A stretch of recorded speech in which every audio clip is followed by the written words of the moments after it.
Lana had always prided herself on making spectacularly poor life choices, but camping alone in the whispering canyons of Umbrose 5 might just take the trophy for most creative way to become alien chow. She poked at her meager campfire with a bent metal rod, watching sparks dance up toward the three moons hanging like celestial judges in the purple-black sky. Before we begin, YouTube shows me that 93% of you haven't subscribed yet. Subscribing is free, it really supports our community, and I'd love for you to be part of it. Also, drop a comment and let me know where you're watching from. The fire crackled and hissed, casting flickering shadows across the canyon walls that seemed to move with a life of their own. "Well, Lana," she muttered to herself, adjusting her worn field jacket against the chill. "When they write your obituary, at least it'll be interesting." Xenobiologist eaten while conducting unauthorized research on apex predators. Has a nice ring to it, doesn't it? The silence that answered her was the kind that made skin crawl and hair stand on end. Not the peaceful quiet of a sleeping wilderness, but the tense hush that fell when every creature with half a brain had decided somewhere else was a much better place to be. Even the wind seemed to hold its breath, leaving only the soft pop and whisper of burning wood to break the oppressive stillness. She'd been tracking shadow stalkers for 3 weeks now, following their territorial markings deeper and deeper into the canyon system that most sensible beings avoided like a plague ward. The local authorities had been quite clear about their opinion of her research proposal. "Absolutely not. Are you insane? And please leave our office before we have you committed." So naturally, she'd packed her gear and headed straight for the most dangerous part of the planet. The Shadow Stalkers were Umbrose 5's apex predators, sleek creatures that could phase in and out of solid matter at will, with claws that could slice through hull plating and an intelligence that bordered on uncanny. They hunted in perfect coordination, struck without warning, and left behind only scattered bones and the lingering smell of ozone. The local population told stories about them in hushed whispers, tales of entire settlements that vanished overnight, leaving only empty buildings and the echo of something that might have been laughter. Fascinating creatures, Lana had told the Port Authority chief, who'd looked at her like she'd just announced her intention to juggle live plasma grenades. "I simply must observe their hunting patterns in their natural habitat." That conversation seemed a lot less amusing now that she was actually sitting in said natural habitat, surrounded by the kind of darkness that seemed to have weight and texture. The fire was her only companion, a small island of warmth and light in an ocean of potential death. She'd chosen this particular spot because the canyon walls formed a natural shelter, and the narrow entrance would funnel any approaching predators into a predictable path. In theory. Of course, shadow stalkers didn't particularly care about predictable paths, what with their whole phasing through solid matter trick. A soft scraping sound from somewhere beyond the firelight made her freeze, the metal rod halfway to another log. She held perfectly still, straining her ears against the sudden thunder of her own heartbeat. There it was again, closer this time, like claws against stone. Then another sound, from a different direction entirely. And another. "Oh, wonderful," she whispered, slowly reaching for the plasma pistol at her hip. "The neighbors are dropping by." The first pair of eyes appeared at the very edge of the firelight, glowing amber orbs that reflected the flames like twin stars. Then another pair, silver-white and unblinking. Then more, until she was surrounded by a constellation of watching eyes that hung in the darkness like malevolent jewels. Shadow stalkers, definitely, but something was off. They should have attacked by now, or at least moved closer to test her defenses. Instead, they maintained a careful distance just beyond the reach of the firelight. She could make out hints of their forms in the dancing shadows. Sleek bodies low to the ground, muscles coiled for action, but they remained perfectly still. "This is new," she muttered, tightening her grip on the pistol. "Usually, you lot are all about the dramatic entrance and the ritualistic dismemberment. What's with the lurking?" One of the creatures shifted, and she caught a better glimpse of it. Smaller than she'd expected. Much smaller. The amber eyes belonged to a shadow stalker cub, barely half the size of an adult.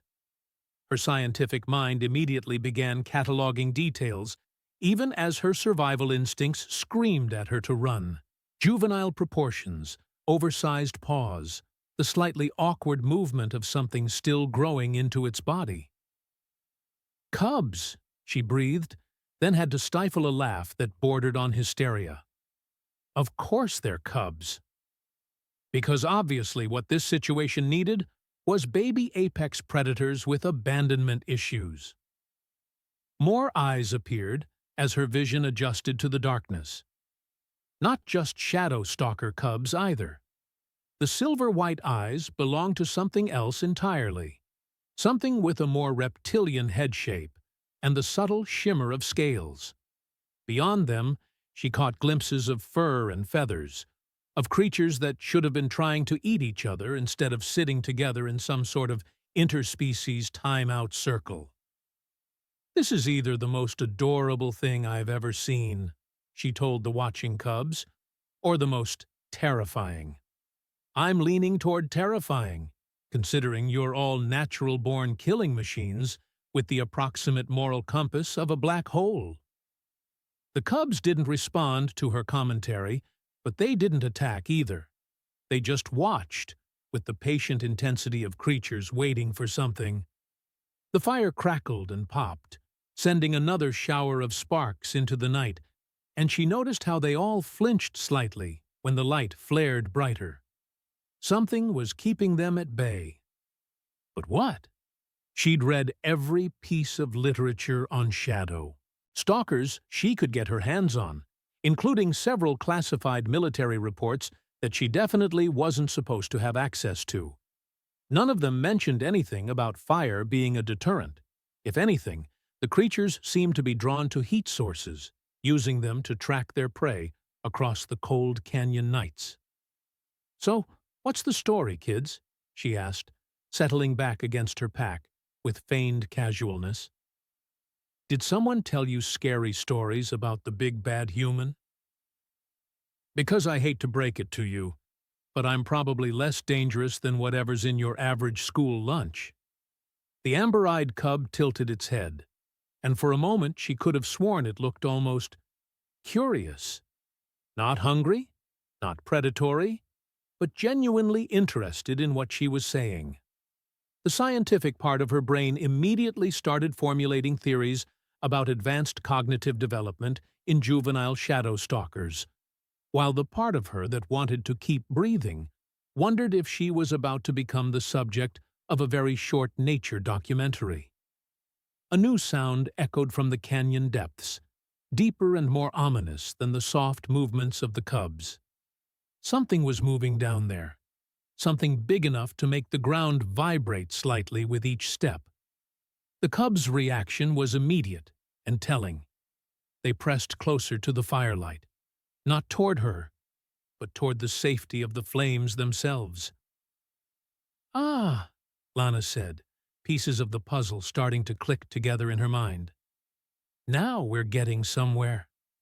You're not here to eat me, are you? You're here because something else wants to eat all of us." The sound came again, closer now, accompanied by a low rumbling that seemed to emanate from the canyon walls themselves. Whatever was making that noise, it was big, it was hungry, and it was headed their way. The cubs pressed even closer to the fire's edge, their earlier predatory composure replaced by something that looked suspiciously like fear. Lana checked her plasma pistol's charge indicator and tried to calculate how many shots she might need to discourage whatever was climbing up from the depths. The math wasn't encouraging. "Well, kids," she said, feeding another log to the fire and watching it flare to life, "looks like we're about to find out what's scarier than a pack of baby shadow stalkers. This should be fun." The flames leaped higher, casting dancing shadows across the canyon walls, and for just a moment she could have sworn she saw something else moving in those shadows. Something that didn't belong to any of the cubs. Something that seemed to be watching the watchers with an interest that made her skin prickle. But that was impossible. There was nothing there but fire and darkness, and a collection of juvenile predators who seemed to think she was their best hope for survival. What could possibly go wrong?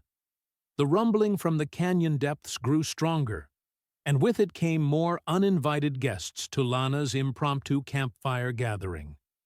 A pair of crystalline creatures that looked like living gemstones skittered into the firelight, their faceted bodies throwing rainbow patterns across the stone walls. Behind them came something that resembled a cross between a wolf and a houseplant, if houseplants had 6 legs and bioluminescent stripes. "Oh, perfect," Lana muttered, watching her small sanctuary fill up with an increasingly bizarre collection of juvenile predators. "It's like a daycare center for things that could tear my face off. Someone should really write a parenting book for this situation." The newcomers settled into the circle with the same careful distance from the flames, forming what was beginning to look less like a hunting formation and more like the world's most dangerous support group. The crystal cubs made soft chiming sounds as they moved, while the plant wolf things rustled their leafy appendages in what might have been anxiety. What struck her as genuinely unsettling wasn't the variety of species gathered around her fire. It was how they were all behaving exactly the same way, scared, seeking shelter, and looking to her camp as some sort of refuge. These creatures should have been trying to establish dominance hierarchies, marking territory, or at the very least, sampling each other for nutritional content. Instead, they huddled together like refugees fleeing a common threat. "Let me guess," she said to the growing audience, "whatever's making that charming noise down there isn't particularly fond of sharing the neighborhood?"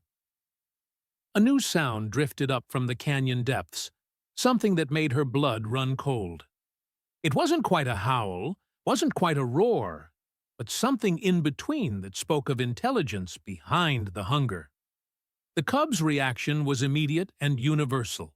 They pressed closer together, forming a tighter ring around the fire, but still maintaining that careful distance from the flames themselves. The amber-eyed shadow stalker cub looked directly at her for the first time, and she saw something in those alien features that she recognized from her own mirror on bad days: desperation. This wasn't a predator sizing up its next meal. This was a kid who'd seen something that scared the hell out of it and was hoping the grown-ups might know what to do about it. "Well, that's just fantastic," she said, checking her equipment pack for anything that might serve as a more substantial weapon than her single plasma pistol. "I came here to study apex predators, and instead I've become a combination babysitter and refugee coordinator for the galaxy's most dangerous kindergarten class." The sound came again, definitely closer now, and accompanied by something that might have been voices. Not animal communications, but actual structured language, though in frequencies that made her teeth ache. Whatever was making those sounds, it was talking to others of its kind, coordinating, planning. "That's not good," she whispered, and was surprised when several of the cubs seemed to nod in agreement. A flicker of movement at the canyon entrance caught her attention. Something large and wrong was moving through the shadows beyond the firelight, keeping to the darkness, but definitely approaching. She could make out parts of it as it moved. too many legs, joints that bent in directions that hurt to look at, and skin that seemed to absorb light rather than reflect it. "Okay, kids," she said, slowly rising to her feet and keeping the fire between herself and whatever was approaching. "Pop quiz time. Anyone know what that thing is?" The crystal cubs chimed urgently, a sound like wind through broken glass. The plant wolves rustled their leaves in what she was beginning to interpret as distress signals. But it was the shadow stalker cub that provided the most informative response. It phased partially out of the visible spectrum, leaving only its eyes and a faint outline visible, then solidified again with what looked like exhaustion. "Ah," Lana said, understanding flooding through her with the warmth of an ice bath. "It hunts things that can phase. That's why you can't just disappear when it shows up. And judging by the mixed company here, it's not particularly picky about its menu selection." The thing at the canyon entrance moved closer, and she caught a better look at its shape. Definitely not natural. The proportions were all wrong, the movement too fluid for something with that many joints, and there was a mechanical precision to its stalking that spoke of artificial enhancement rather than evolutionary development. "Biomodified," she breathed, pieces of a very unpleasant puzzle clicking together. "Someone's been playing mad scientist with the local wildlife, haven't they?" Another shape joined the first, then another. The cubs pressed even closer together, and she noticed that, despite their terror, they were positioning themselves between her and the approaching threats. The shadow stalker cub had moved to her left, the crystal creatures to her right, and the plant wolves had formed a defensive line facing the canyon entrance. "Oh, you have got to be kidding me," she said, staring at the protective formation. "You're trying to protect me? I'm supposed to be studying you, not the other way around." The lead creature stepped fully into the firelight, and Lana had to bite back a curse. It had once been a shadow stalker, she could see that much, but someone had gotten creative with genetic modification and surgical enhancement. Metallic implants gleamed along its spine, its claws had been replaced with something that hummed with energy, and its eyes were empty sockets filled with swirling darkness. "Well," she said, raising her plasma pistol with hands that only shook a little, "this explains a lot. Someone's been upgrading the local predators without bothering to check if they wanted to be upgraded." More of the modified creatures emerged from the shadows, a nightmare parade of what the local wildlife might look like with a few million credits worth of illegal modifications. She counted at least 6, possibly more lurking beyond the firelight, and every single one of them was focused on her little campsite, with the kind of attention that suggested dinner was about to be served. The cubs shifted restlessly, clearly wanting to flee, but unable to abandon the safety of the fire. The shadow stalker cub looked back at her with those amber eyes, and she saw a question there that needed no translation. "What do we do now?"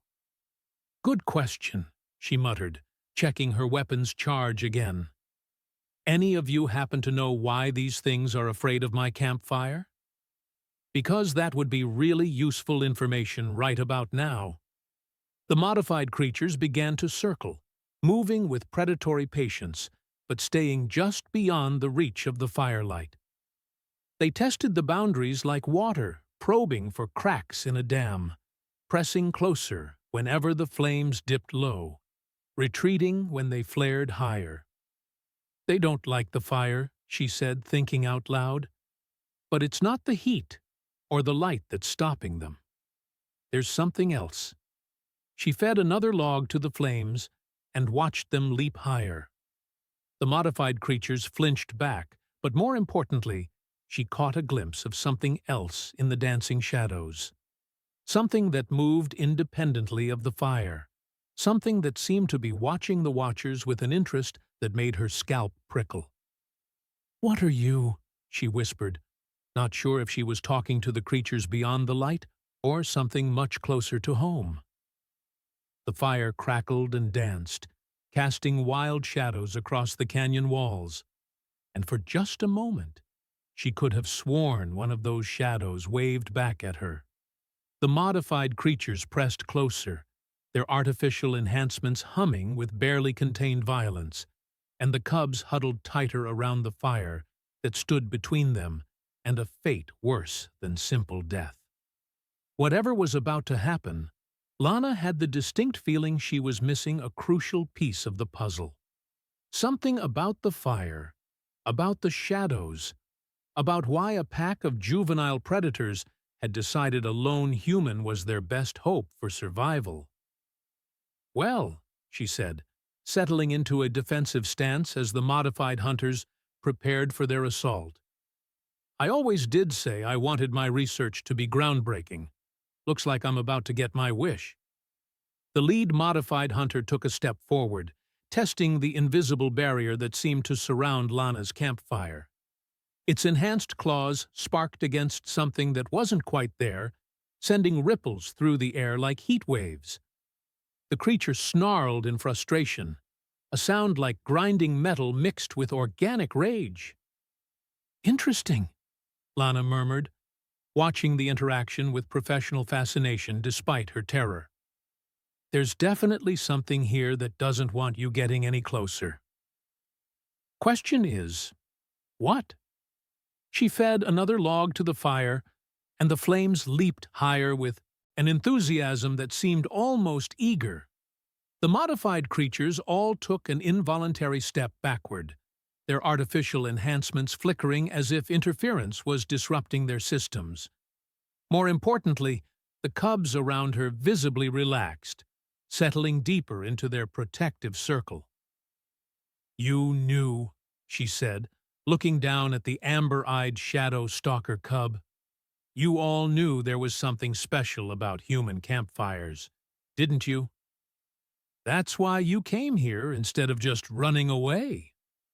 The cub tilted its head in what she was beginning to recognize as acknowledgement. The crystal creatures chimed softly, a sound like distant bells, while the plant wolves rustled their bioluminescent leaves in patterns that almost looked like communication. But what could possibly... She stopped, memory hitting her like a cold wave. Stories her grandmother used to tell, back when she was small, and the universe seemed full of magic instead of cold equations. Tales of shadows that danced at the edge of campfires, of invisible friends who protected children from the monsters in the dark. "No," she whispered, then louder. "Absolutely not. I'm a scientist. I deal in facts, not fairy tales." One of the modified hunters lunged forward, testing the barrier again. This time, Lana saw it clearly.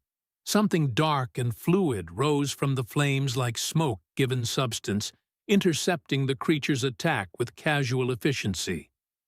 The hunter was flung backward into the canyon wall with enough force to crack stone. "Okay," she said, her voice climbing toward hysteria. "That's new. That's definitely new."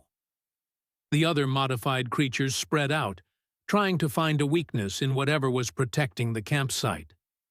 They moved with calculated precision, their enhanced senses scanning for any gap in the defense. But every approach was met by the same result. Invisible force meeting enhanced predator, and enhanced predator losing badly. "You're here, aren't you?" Lana said to the dancing flames. "You've been here the whole time. That's why these cubs came looking for me, why they knew I'd be safe to approach. They can sense you." The fire flickered in a pattern that seemed almost like acknowledgement. The shadow stalker cub made a soft sound, part purr and part whimper, and pressed closer to her leg. Its fur was surprisingly warm, and she could feel the rapid flutter of its heart against her knee. "What are you?" she asked the flames. "Some kind of energy being? Interdimensional entity?" My taxes were due last month, so if you're a cosmic auditor, I should probably mention that I filed an extension. A sound that might have been laughter rippled through the air, felt more than heard. The cubs all looked up toward the same point above the fire, where heat shimmer seemed to be taking on an almost recognizable shape. Not quite human, not quite anything else, but something that suggested intelligence and amusement. "Great," she muttered. "My invisible protector has a sense of humor. This night just keeps getting better." One of the modified hunters had been circling wide, trying to approach from the canyon walls above. It dropped from the shadows like a metallic spider, claws extended for a killing strike. It never made it past the firelight. Something caught it mid-air and held it suspended, struggling against bonds that weren't quite visible. "Show yourself," Lana demanded, surprising herself with the authority in her voice. "If you're going to protect us, I want to know who I'm dealing with." The struggling hunter suddenly went limp, its enhanced systems shutting down one by one. It dropped to the ground like a broken puppet, twitching once before lying still. The other modified creatures backed away, their artificial courage apparently not extending to whatever had just casually disabled their packmate. "Okay, that's actually pretty impressive," she admitted, "but I still want answers." The fire flared higher, and in the dancing flames, she saw it clearly for the first time. A shadow that moved independently of the light, shaped roughly like a person, but made of darkness given form. It turned toward her, and she caught a glimpse of eyes that held starlight and an intelligence older than most civilizations. "Oh," she breathed, "you're not just protecting me, are you? You're protecting them too." She gestured to the cubs. "That's why they came here. They knew you'd keep them safe." The shadow inclined its head in something that might have been a nod. The amber-eyed cub made that soft sound again, and she realized it wasn't fear she was hearing. It was recognition. These cubs had encountered this entity before, or others like it. "You're the reason humans have a reputation in this part of the galaxy," she said, pieces clicking together. "All those stories about unpredictable behavior, about how we're dangerous to approach. It's not because we're violent, it's because we carry you with us." The modified hunters had regrouped, forming a wider circle around the campsite. Their enhanced senses were working overtime, trying to find some weakness in the defense. But whatever the shadow entity was, it seemed perfectly capable of maintaining multiple barriers simultaneously. "Let me guess," she said, settling back against her pack with growing confidence. "You feed on imagination? Creativity? That would explain why you're drawn to humans. We're probably the best source of that kind of energy in the known galaxy."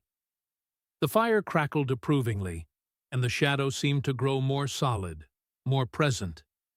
She could see details now, the suggestion of clothing that moved like smoke, hands that gestured with elegant precision, a face that was somehow both alien and familiar. "So what's the story with our metallic friends here?" she asked, nodding toward the circling hunters. "Someone's been playing God with the local wildlife, and you don't approve." The shadow turned toward the modified creatures, and even at a distance, Lana could see them flinch. Whatever they were sensing from the entity, it was clearly not pleasant. The lead hunter tried another probe, extending one enhanced claw toward the firelight.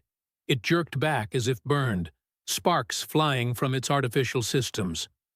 "They're artificial," she said, understanding dawning. "That's why you can affect them so easily. They're not really alive anymore, just biological machines following programming. And you—" she looked up at the shadow dancing above the flames. "You're something that exists in the spaces between thought and reality. Artificial intelligence can't process you properly." The cubs were visibly relaxing now, some of them actually lying down in the warmth of the firelight.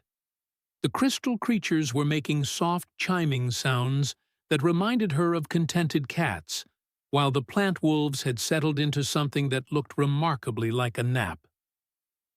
"This is insane," she said, but without heat. "I came here to study predator behavior, and instead I've discovered that human children's imaginary friends are real, and apparently running some kind of interdimensional protection service." The shadow entity moved closer, and she felt a warmth that had nothing to do with the fire. Not threatening, not invasive, just present. Like having someone sit next to you on a cold night, sharing their warmth without asking for anything in return. "How long have you been with me?" she asked quietly. "Since childhood? Since I first started having conversations with the dark corners of my room?" The response came not as words but as images, fleeting glimpses of memory. A small girl talking to shadows while her parents worked late, telling stories to the darkness and feeling less alone. Growing older, putting aside childish things, but the shadow remaining anyway, waiting patiently in the spaces where logic couldn't quite explain everything. "You've been protecting me all this time," she whispered. "Every dangerous planet, every reckless expedition, every time I should have died but somehow didn't. That wasn't luck." The modified hunters were regrouping again, but their movements had lost their earlier confidence. Whatever commands their programming was giving them, those orders were running up against the growing strength of the shadow entity. The more Lana accepted its presence, the more solid it became, the stronger its protective barriers grew. "So, what happens now?" she asked, watching the artificial predators pace at the edge of the firelight like frustrated wolves. "Do we sit here until they get bored and leave? Because I should probably mention that my food supplies won't last more than a few days." The shadow turned toward the canyon entrance, and she saw something in its posture that spoke of gathering power. The fire began to burn brighter, hotter, casting light further into the darkness than should have been possible. The modified hunters backed away, their enhanced systems sparking and flickering as the light touched them. "Oh," she said, grinning despite everything, "you're not just planning to wait them out, are you? You're planning to end this." The cubs around her looked up with what she could only describe as anticipation. They knew what was coming. They'd been waiting for it, hoping for it, believing that the strange human and her shadow friend might be able to do what their parents couldn't: stop the artificial nightmares that had been hunting them. "Well then," Lana said, checking her plasma pistol one more time and settling into a combat stance, "let's give these artificial bastards a proper introduction to human unpredictability." The fire roared higher, the shadow grew more solid, and the night air filled with the promise of violence about to be unleashed. The modified hunters pressed closer, their programming overriding their failing systems, driven by artificial hunger toward a confrontation they couldn't possibly understand. In the growing light of the impossible fire, Lana smiled with anticipation, and no small amount of savage satisfaction. It was time to remind the galaxy why messing with human-protected territories was generally considered a career-limiting decision. The fire erupted skyward like a pillar of liquid starlight, casting shadows that danced with impossible complexity across the canyon walls. Lana felt the heat wash over her, but it was warm rather than burning, welcoming rather than threatening. The shadow entity rose with the flames, no longer hiding in the spaces between light and dark, but standing openly in the firelight like a guardian made manifest. "Now, that's what I call making an entrance," she said, grinning as the modified hunters stumbled backward, their enhanced optics sparking and fritzing in the overwhelming radiance. The entity turned toward her, and she saw its face clearly for the first time. Not human, not alien, but something that existed in the realm of pure possibility. Features that shifted between familiar and strange. Expressions that conveyed meaning beyond words. It smiled at her comment, and she felt that warmth again, the comfort of being truly understood. "So," she said, checking her weapon one last time, "what's the plan? Overwhelming force, tactical precision, or are we going with my personal favorite? Improvised chaos with a side of property damage?" The response came as knowledge flowing directly into her mind, not invasive, but offered freely. The shadow entity had been watching the modified hunters for weeks, learning their patterns, their weaknesses, their artificial limitations. These creatures were bound by programming that couldn't adapt to truly random variables. And humans, with their shadow companions, were the most random variable the galaxy had ever produced. "Ah," she said, understanding flooding through her. "We're going to break their brains with sheer illogical behavior. I like it." The first modified hunter charged, its enhanced legs propelling it forward with mechanical precision. It should have been fast enough to reach her before she could react. Instead, it slammed into something invisible and immovable, crumpling like foil against a wall. The shadow entity hadn't even moved. "One down," Lana called out cheerfully. "Who's next?" Two more hunters attacked simultaneously from opposite directions. A perfectly coordinated assault that would have overwhelmed any normal defender. The shadow entity split, becoming two distinct forms that moved with fluid grace to intercept both threats. The hunters found themselves grappling with opponents that shifted between solid and ephemeral, striking at targets that became insubstantial the moment before impact. "This is beautiful," she said, watching the artificial predators flail helplessly against an enemy that operated outside their understanding of physics. "It's like watching someone try to punch a philosophical concept." The cubs had arranged themselves in a rough semicircle behind her, no longer cowering but watching the battle with obvious satisfaction. The amber-eyed shadow stalker cub made a sound that was definitely approval, while the crystal creatures chimed in harmonious approval. Even the plant wolves were rustling their leaves in what looked suspiciously like applause. "You're enjoying this, aren't you?" she asked them. "Watching the things that hunted you get their artificial asses handed to them by something they can't even comprehend." The lead hunter, the one with the most extensive modifications, hung back from the assault. Its enhanced processing systems were working overtime, trying to analyze the threat and develop countermeasures. Lana could practically see the gears turning in its artificial mind, calculating probabilities, running tactical simulations, searching for a logical solution to an illogical problem. "Having trouble with the math?" she called out to it. "Let me help."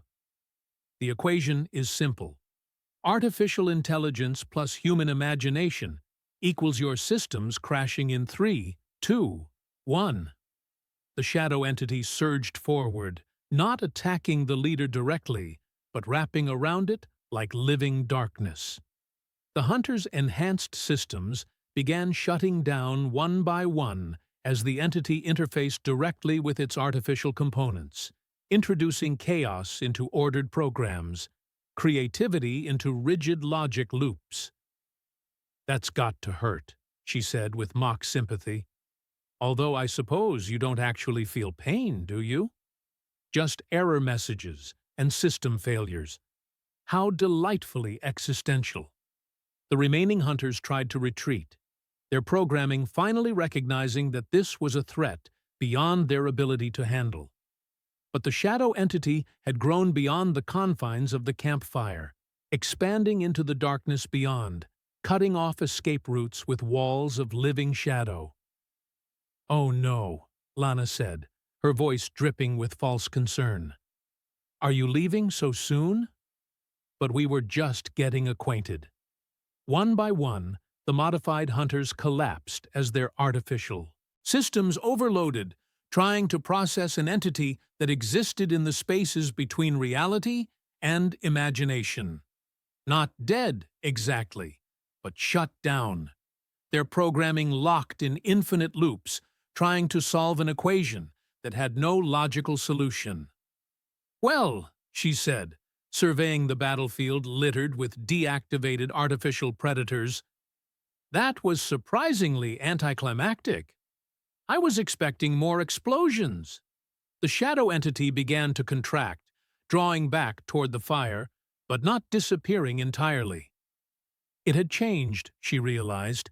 Accepting its presence, acknowledging their partnership, had made it stronger, more real. It would never again be just a half-remembered childhood friend lurking in the corners of her perception. "So, what happens now?" she asked, settling back down by the fire as the cubs began to relax around her. "Do I go back to pretending you don't exist? Or do we acknowledge that I've got the galaxy's most unusual research partner?" The response came as images again. The cubs growing up under her protection. The canyon becoming a sanctuary for natural predators fleeing artificial replacements. Her research taking on dimensions that no university would ever officially recognize, but that would revolutionize understanding of consciousness and imagination. "You want me to stay?" she said, looking around at the collection of juvenile predators who were already settling in like they owned the place. "Turn this into some kind of interdimensional wildlife preserve for things that don't fit into neat scientific categories." The amber-eyed shadow stalker cub padded over and settled against her leg with a contented purr.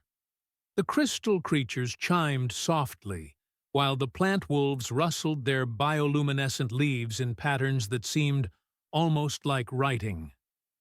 "I'm a xenobiologist," she protested weakly.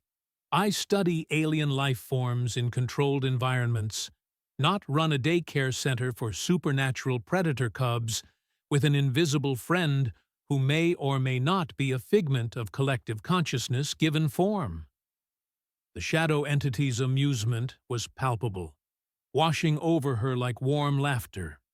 It gestured toward the disabled hunters, then to the cubs, then to her, and she understood the implication. She was already doing exactly that, whether she admitted it or not. "Fine," she said, throwing up her hands in mock surrender. "But I'm keeping detailed notes, and if this turns into some kind of cosmic joke, I'm putting your name on all the paperwork." The fire settled back to normal proportions, but the warmth remained, along with the absolute certainty that nothing would harm her charges while she was there to protect them.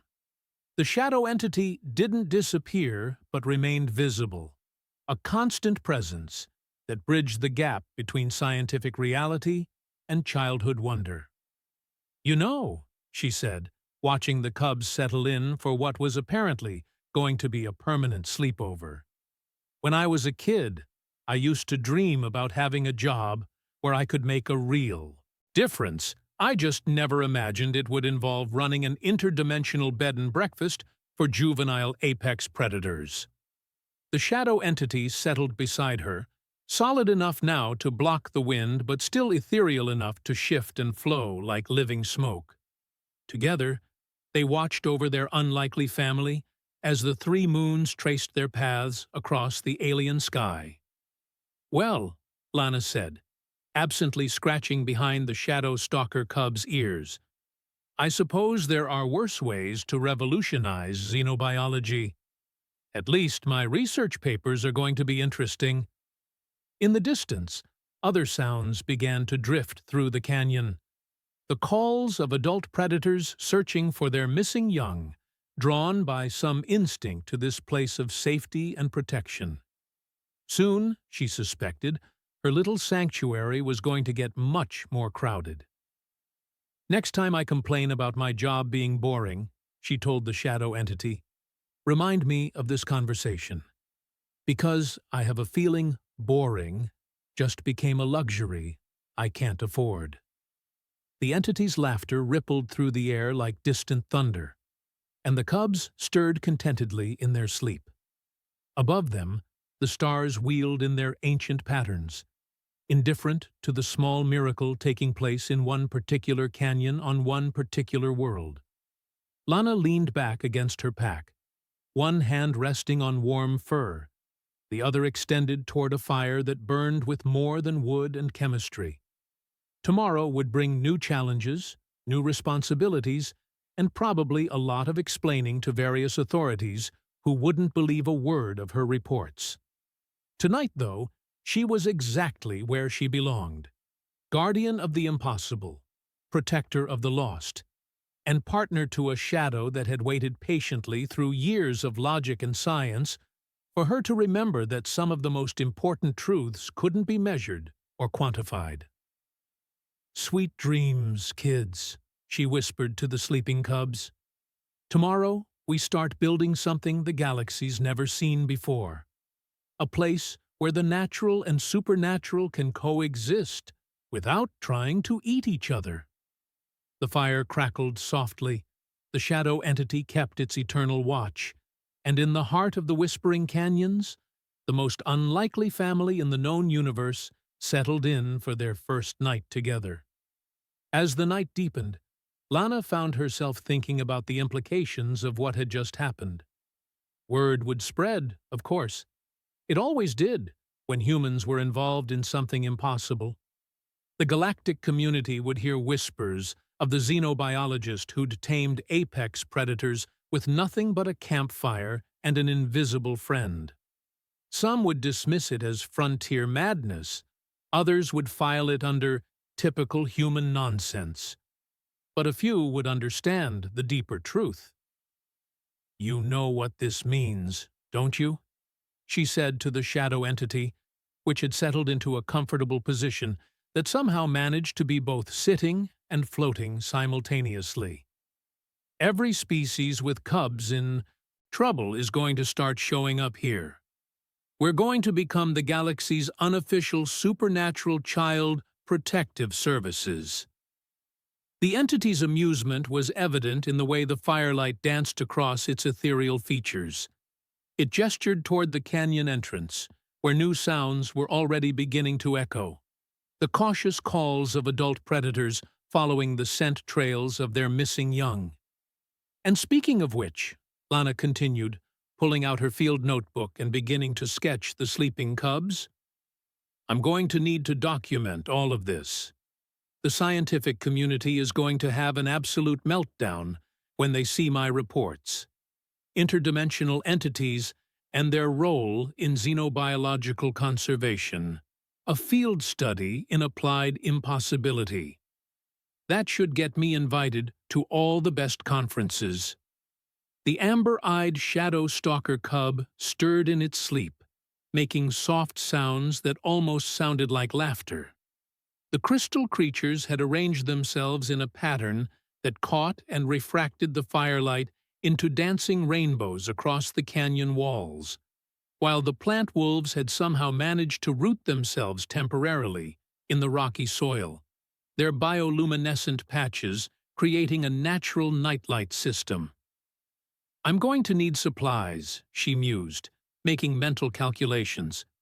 "Food for a dozen different species, each with completely different dietary requirements, medical equipment that can handle everything from silicon-based biology to photosynthetic metabolisms, and probably a really good lawyer, because I have a feeling the local authorities are going to have some questions about my new career path." The shadow entity leaned closer, and she felt that familiar warmth, the comfort of absolute understanding. Images flowed between them. Supply drops that would arrive from sources that asked no questions, research grants from organizations that didn't officially exist, and a network of protection that stretched across star systems. "You've been planning this for a while, haven't you?" she asked with growing realization. All those coincidences that brought me to Umbrose 5, all the research that led me to this exact canyon. You've been setting this up. The entity's acknowledgement came with a sense of satisfaction, like a chess player revealing a strategy that had been 20 moves in the making.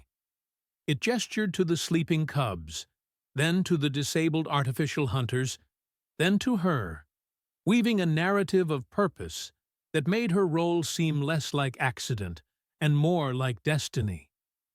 "Well," she said, closing her notebook and settling back to watch over her new charges, "I suppose there are worse fates than becoming the galaxy's first licensed guardian of impossible things.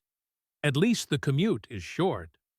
Above them, the stars continued their eternal dance, indifferent to the small revolution taking place in one forgotten canyon. But revolutions, Lana reflected, often started in forgotten places, with unlikely people doing impossible things. Tomorrow would bring challenges she couldn't yet imagine. Tonight, though, she was content to sit by her fire, protected by shadows made manifest, surrounded by the soft breathing of creatures that trusted her with their lives and their futures. It was, she decided with a grin that would have worried anyone who knew her well, going to be one hell of an adventure. The fire crackled softly, the shadow entity kept its eternal watch, and in the heart of the Whispering Canyons, the most unlikely family in the known universe settled in for their first night together. It was, Lana reflected with considerable satisfaction, exactly the kind of spectacularly poor life choice that made everything worthwhile.